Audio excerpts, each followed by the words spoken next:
So what is the church doing to heal the wounds of the hearts of some of the Catholics who feel a sense of, I don't want to say betrayal, but they were upset when they lost their home church, married this church, had their children baptized in the church, have never missed a Sunday in this church for 40 years. And They what? I'm sorry? they may have never missed a Sunday at this church, and then the church closed. So is there anything, steps being taken to sort of heal the hearts of those people in the diocese?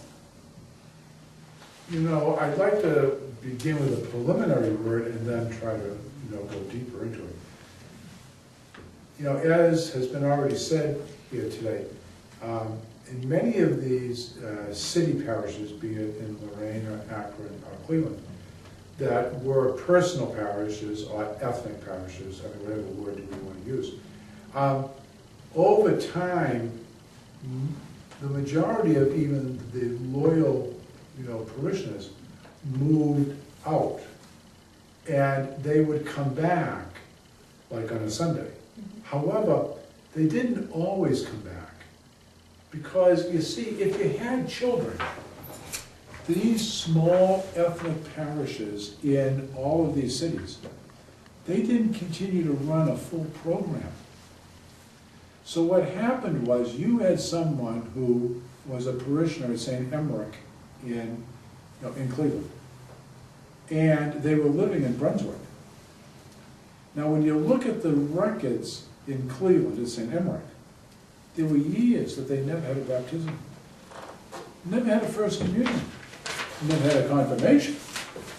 And they had, one of the years that I know I checked was 2008, where the 3 Hungarian parishes had no first communions, confirmations. They had 2 altogether.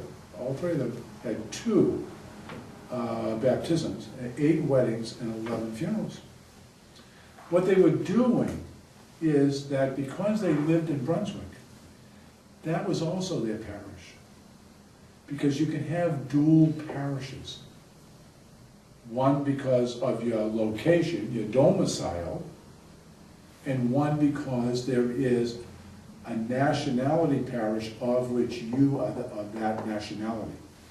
So that oftentimes the people who were coming would come maybe 2 times a month, because their kids wanted to stay in Brunswick, where their friends were at Mass.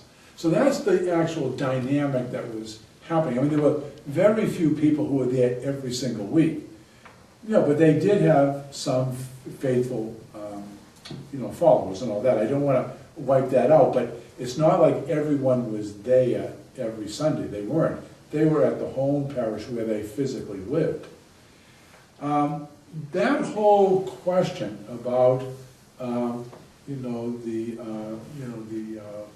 reality of these ethnic parishes.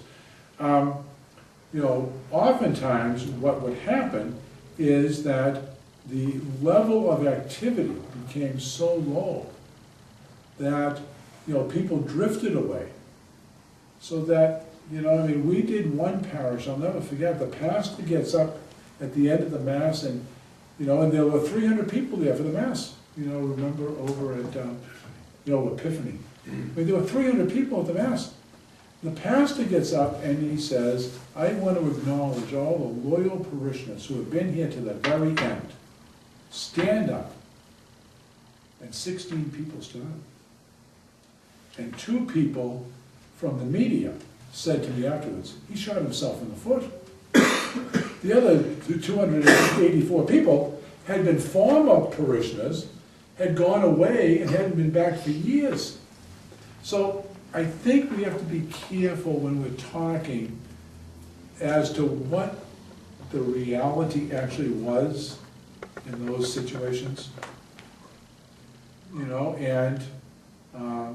had in Lorraine, we had 2 parishes that were within sight of each other, and the 2 priests were in their late 80s. But they could, one couldn't read the book on the altar anymore, and he was still there. That's how they were continuing.